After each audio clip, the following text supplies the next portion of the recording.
Welcome to Wednesday's Market Intel Brief here at TOPGUN Options. My name is Matthew Buckley. My call sign is Wiz. And folks, it is time to get some protection on for a seasonal February pullback. This morning in our accelerated live trade brief, we looked at a tactic that I call a trudge. It's a trade that I'm pretty sure is going to make money and will serve as a hedge to protect my long-term bullish positions in case they get a little hammered. Take a look at the S&P 500. We're doing the inchworm here. Bigger, less bigger, medium, small, really small. You see all these bouncing off the 50 and the 20-day moving average? Well, the distance is getting a lot shorter. And seasonally, folks, we usually top out in January after a November, December, Christmas rally. We get Q4 earnings coming in, and then February ends up being pretty volatile. So that's what we took a look at this morning in our accelerated retirement brief. How do I also know that we're in for some more volatility? Well, did you see what's going on with JP Morgan, with Bank of America, with Wells Fargo, with Citigroup? Folks, all of these names bought the rumor and sold the news. What do I mean by that? Let's just look at step through the financials. JPM. Okay, JPM had decent earnings, folks. I mean, this was a standout quarter, ladies and gentlemen. But let's go with the 3-month chart here. This is what happens. Buy the rumor, sell the news. Okay. Now, tomorrow we have Goldman Sachs. Let's take a look at that. Same thing's going to happen. I guarantee you. Buy the rumor, sell the news. Also have Morgan Stanley tomorrow. Morgan Stanley. Buy the rumor, sell the news. Let's look at Citi. How'd Citi end up the rest of the day today? It doesn't get any more. Look at this. Buy the rumor, sell the news. BAC, Bank of America. Bank of America, buy the rumor, sell the news. Folks, this is a Wall Street thing, folks. You buy the rumor that earnings are going to be good and you sell it. A lot of retail folks don't understand buy the rumor, sell the news. It doesn't matter. They could have knocked the cover off the ball and they're still going to sell the news. That's all the smart money, folks. Getting in, bidding these names up, going into good earnings and selling them. And then what are they going to do? Buy it again at a discount right now. This is not hard. This is not rocket surgery, folks. We are here to teach you this. I mean, Bank of America down 4% is a discount, almost near recent support here in the low 50s. And it was up as high as the high 50s recently. So this is, it's a thing, folks. Buy the rumor, sell the news. But here's what I'm getting at. The fact that all the financials are selling off and the S&P 500 is kind of inchworming up here, we are way over our ski tips. We are due for a pullback and maybe even a significant one, right? We haven't seen a significant pullback since the trade where is it? Liberation tariffs back in March. Yeah, you see right here, there's Liberation Day, end of February, beginning of March. We absolutely imploded. Trump, taco, right? Trump always chickens out if you believe that acronym, or you just say he saw the bond market breaking. Even the Treasury Secretary told him, like, hey man, we can't keep this up, do something. And we haven't looked back. So we haven't had a retest, or not even a retest, but a poke down here to the 200-day moving average. We have been hugging these moving averages all the way up. We're due, man. We got Trump, hey, help is on the way. What does that mean? If you're a protester in Iran and you just heard help is on the way, well, I just heard through my network that we are evacuating some non-essential personnel out of military bases, like in Qatar, Bahrain, and some other places. What's that mean?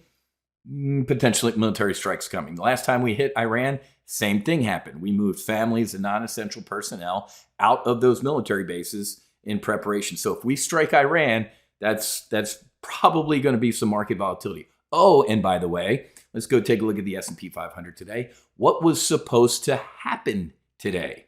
The Supreme Court was supposed to rule on the constitutionality of Trump's tariffs, and they didn't. They delayed it. But check this out. We imploded today right around 10:30. The news came out like, hey, the Supreme Court's not going to issue that rule, and we just kept selling off, right? Or I'm sorry, wrong day. Here it is right here. Right there. We're not going to get that. And then we've been doing this all day. Here's what I'm mumbling through, and then I'm going to show you the trade. Ladies and gentlemen, I don't think the Supreme Court, I think they're going to uphold the lower court ruling saying Trump's tariffs are unconstitutional. When the Supreme Court says that, the market's going to implode. It'll be a knee-jerk reaction implosion because the Treasury Secretary Bessent and the president have said, we're already prepared. We got a plan B, C, and D, right? If they say we can't do this, we're immediately going to hit all those same nations with fees or whatever they're called. So they're not tariffs. That's how we're going to make it happen. So knee-jerk reaction down, most likely. And then, we can buy that dip. But in event of the knee-jerk reaction down, here's what I did in the AR brief this morning, the accelerated retirement brief. I looked at a TREDGE. It's a trade that acts as a hedge. Let me just show you this trade real quick. We went out a month from now. Let's just go out 30 days. I want some insurance 30 days into the future. We put a roof on the market. I sold a bear call spread all the way up at 71.25, 71.30. The S&P 500 has never been that high. That's a credit spread. Remember, whenever you sell something, you make money. You sell your house, your car, whatever. You sell, you make money. So we brought in money from that credit spread. And what did I do? I turned around and bought a bear put spread. So I put a roof on. The roof helped me fund buying some basement. So put a roof on up here, just north of 7,000, and it helped me fund a basement down here. So if in the next 30 days we get some sort of, volatility or pullback, I'm only risking $745 to make potentially $2,300. That's only one contract, folks. This trade cost me $245. The three biggest assets Americans own are what? A car, a home, and some sort of portfolio, 401k, Roth, whatever, brokerage account. 2 out of those 3 people insure. Hell, it's a requirement to have auto insurance, right? Or your mortgage company, you have to have home insurance. So auto, home insured.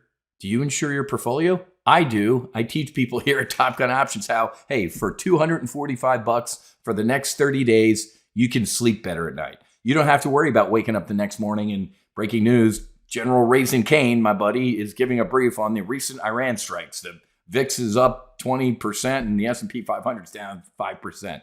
I'll go, that's awesome. Thank you for the free money here. So my long-term bullish positions will get hammered a little bit, right? I got Raytheon, I got Cibo, Amazon. We have long-term bullish names years into the future. I'm not worried about them if they take a little bit of a hit. I'm going to take the profit from my TREDGE and go buy more of those things, right? I told people, our TGO members in our accelerated retirement brief this morning, your portfolio on days like today that's really red should not all be red. You should have a green today in your portfolio. If you're all red today, you're doing it wrong. The green should be your hedge, your ejection seat, your bilge pumps, right?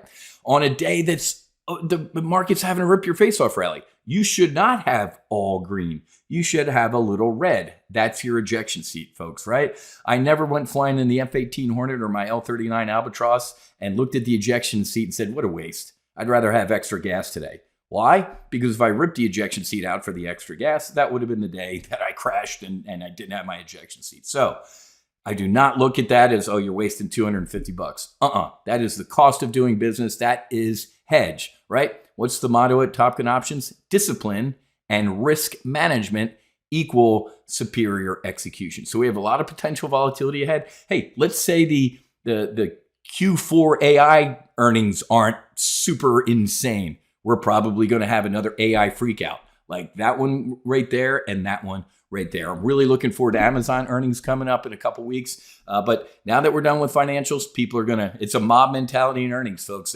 All right, we're done with financials. Over here to the next one, over here to the next one. Be prepared for a market pullback. I just showed you how we do it here at TOPGUN Options, and come check out what we do. Just go to topgunoptions.com, and up at the top, you can join our solo Amazon service or our full throttle or even just our accelerated retirement brief every Wednesday at 10 a.m. Eastern. Okay? Have a great rest of your day. Fights on, namaste, and basi, basi. Whiz out.